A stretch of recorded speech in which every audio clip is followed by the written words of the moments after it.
yang saya pernah ceritakan ketika ulang tahun BMKG, menurut saya mungkin tidak perlu diulangi karena itu sebetulnya kalau rekam itu sudah sebuah rangkuman yang sangat berguna, dan dari sisi pengalaman saya itu sudah pernah saya jalankan. Jadi kalau sekarang saya mengucapkan terima kasih terutama kepada Kepala BMKG, Ibu Profesor yang selalu siap hadir. Begitu juga sekarang sudah ada Pak Legend TNI Danik Parsito ketika baru dilantik juga sudah minta bertemu dengan saya. Lalu sekarang Kepala Basarnas, sekarang dia TNI KRI Alfiati, dan dalam hal ini saya minta maaf kalau saya mau ngomong itu suka apa ya, kalau orang Jawa bilang itu cas ngomong saja gitu. Jadi karena apa, tidak ada keinginan saya apakah untuk sepertinya mengabaikan dan lain sebagainya, karena saya mungkin terbiasa sudah terlalu lama jadi ketua umum yang cara bicara saya kepada anak buah saya itu ya seperti begitu. Jadi ketika saya rasa terbelenggu ketika jadi wakil presiden, saya harus menata cara bicara saya yang saya suka merasakan ini kadang-kadang kok tujuannya katakan ke sana, kok saya mungkin belok-belok supaya sepertinya perkataan itu menjadi manis. Nah, karena saya sudah bukan menjadi penanggung jawab Republik ini, jadi saya kembali sebagai ketua umum. Lalu ya kenapa saya kasih posting terkait untuk bisa sharing masalah bencana alam ataupun bencana konflik. Jadi untuk supaya didengarkan oleh seluruh warga PDI Perjuangan maupun Daya, saya sekali lagi ingin mengatakan bahwa jangan hanya didengarkan, harus dilaksanakan. Saya tidak bisa membayangkan ketika terjadi likuifasi di Palu. Saya sudah mendapatkan berita itu. Ya tentu dia kepada mana ya BMKG. Jadi akses BMKG ini kalau yang hadir di sekarang ini tulisannya kegedean Pak, jadi pas tampilan masuknya itu ada yang tadi jadi harus dikecilin. ini aku kecilin mana muncul lagi, jadi kan kata-kata terus mau dibawain lagi nggak mau kan, dia kegedean size-nya ini. Biasanya setiap hari harus dikecilin dulu ini. Saya menyebutnya itu 3 pilar. Ini kan, nah, gedein tadi aku kecilin Untuk sini aja. benar-benar tidak hanya Ini balikin. muncul untuk dilihat oleh saya kan, karena kita sekarang ini sedang hanya bisa beginner. Jadi tapi kalian yang sebagai pemimpin, saya sangat perlu dalam persoalan bencana ini adalah pemimpin lapangan. Tadi Pak Hasto mengatakan, bayangkan ada satu desa saja dapat terselamatkan karena ada seorang nelayan yang waktu auditnya BMKG saya berikan dituliskan aja. Jadi kita perlu orang-orang seperti ini, bukan orang-orang yang maaf baik, yang mejeng, yang hanya kalau itu mau lihat ada gambarnya di TV dan lain sebagainya. Jadi saya perhatikan keterangan itu itu dari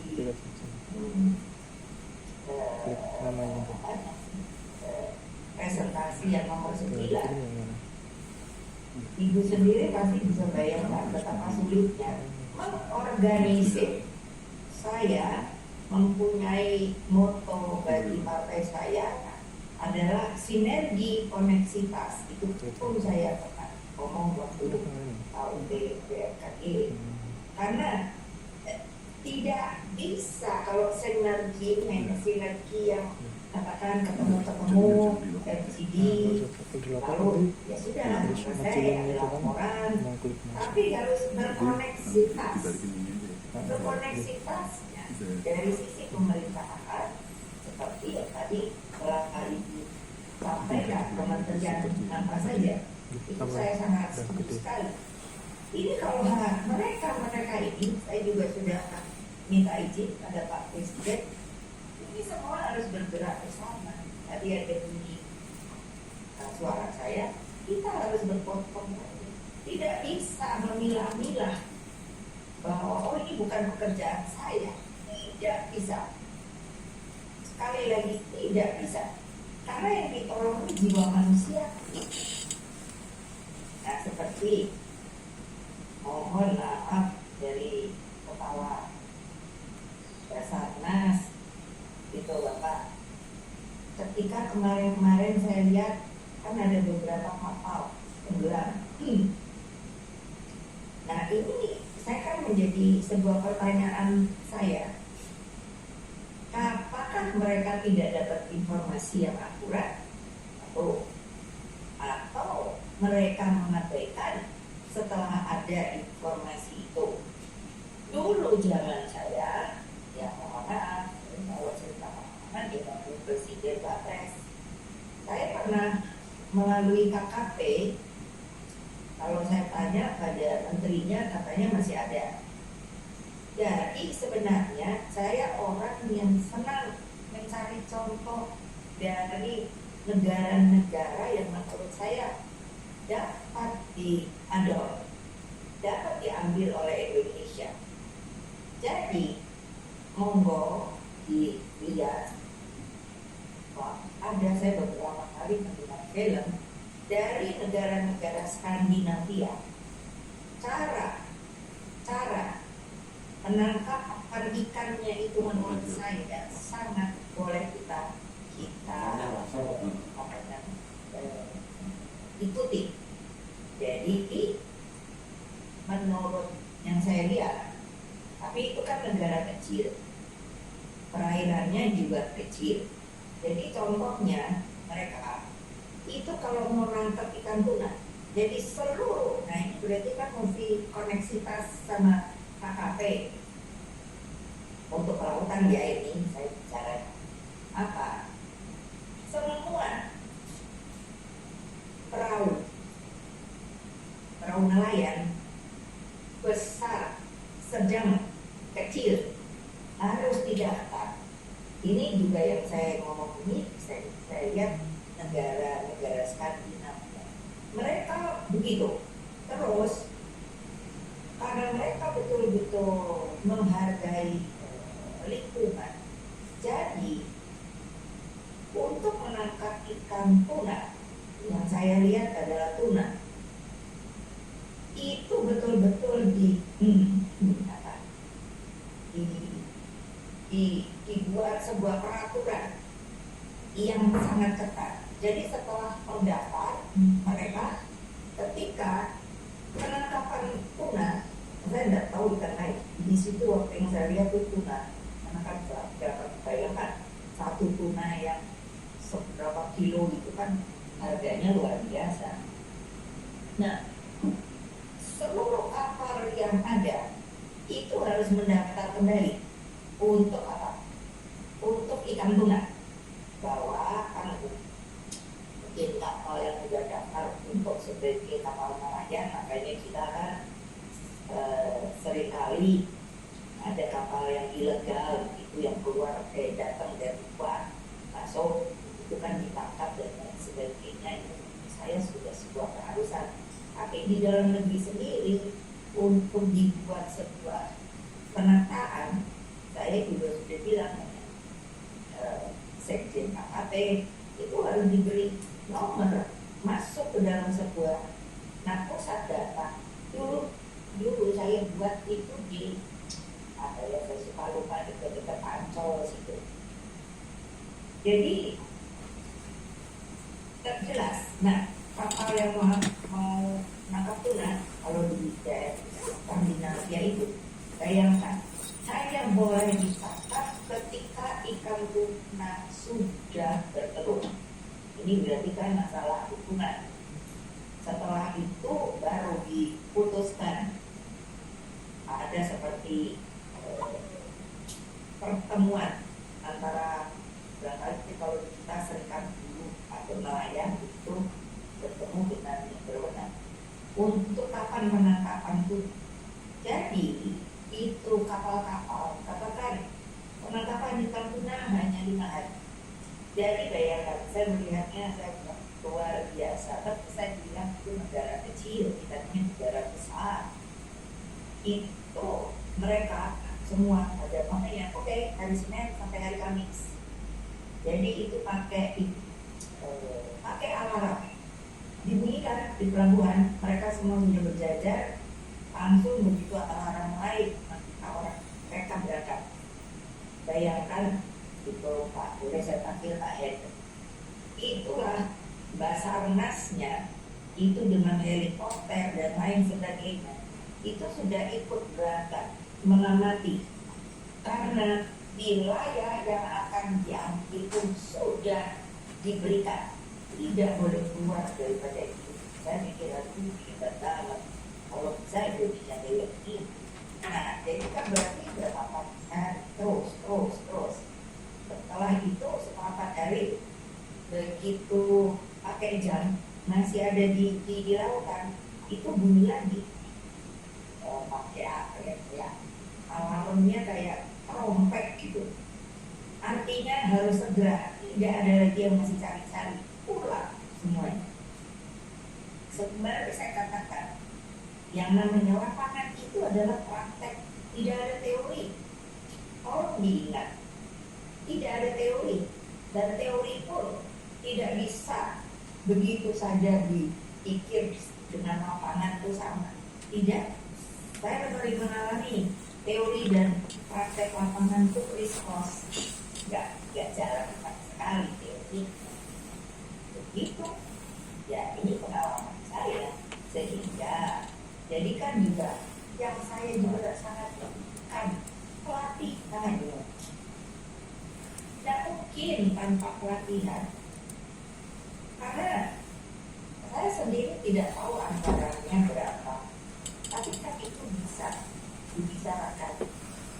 Itu kan bisa dibicarakan ke DPR bahwa pelatihan harus sebenarnya. Saya melihat, mohon maaf, dari bagian keamanan dan pertahanan Republik ini, kalau buat saya kan kurang sekali ada pelatih. Ya TNI, ya Polri, ya Basarnas, ya BNPB, ya saya kalau partai berpihak itu kan saya ribut latihan, karena tanpa latihan kekuatan orang itu menurut saya menjadi tidak terukur. Makanya kenapa Gabungan saya minta tolong banget dibantu untuk latihan Basarnas supaya mereka tahu. Dan saya bilang mengapa saya diparas topnya, kalau tidak bisa berenang, saya bilang ya kamu udah bisa berenang, mau nolong orang tenggelam, terus ya kamu sendiri yang main tenggelam. Saya bilang ini kan banyak orang kalau mendengar saya berbicara selalu ada komentar, ibu itu sampai hal kecil-kecil kok diperhatikan. Ya saya bilang hal kecil apapun kalau dapat membantu nyawa manusia harus kamu perhatikan. Jangan lupa ini pengalaman saya begitu. Saya tidak peduli orang mau berkomentar jelek dan lain sebagainya, tapi itulah pengalaman saya. Tadi Ibu di Korita kan sudah membenarkan sebenarnya urusan kecil. Beda 10 detik saja, 10 detik dapat bisa menolong nyawa manusia. Saya mendapatkan jurnal dari penelitian itu Ibu Korita berbicara. Di pertanyaan itu adalah begini, kenapa waktu ada tsunami Fukushima, saya tidak tahu, sudah dapat kalau ikut itunya jam kenapa itu kan sudah dibikin wall, tunggu di karena itu kan ada reaktor tunggu di apa nuklir tutup PLN apa yang itu pandang itu hanya misalnya 10 meter. gitu ya ini kan kalau Ya. Kenapa kok bisa masuk tsunami itu? Jadi jurnalnya itu mengatakan bahwa coba kalau dicari penelitian tsunami. Jadi saya ketawa juga loh. Tsunami saja kok menurut saya kok bisa mikir ya. Jadi katanya tsunami itu bisa bertingkat. Coba Bu. Jadi gini, menurut saya baca di buku saya mengada-ngada, ketika ada lempeng benturan, kan air laut masuk. Nah, ketika dianya kembali, inilah kan teorinya, itulah yang membuat mulai bergeraknya atau air laut yang ada di dalam mendorong terus membuat yang di atasnya itu kan mulai membuat ombak. Nah, yang lucunya ternyata tidak semua yang ada di bawah itu muncul kembali. Jadi sisa-sisanya itu ketika ini sudah mulai dibuat satu tingkat baru datang lagi. Jadi numpuk itu loh. Nah, itulah katanya bertingkat. Jadi bisa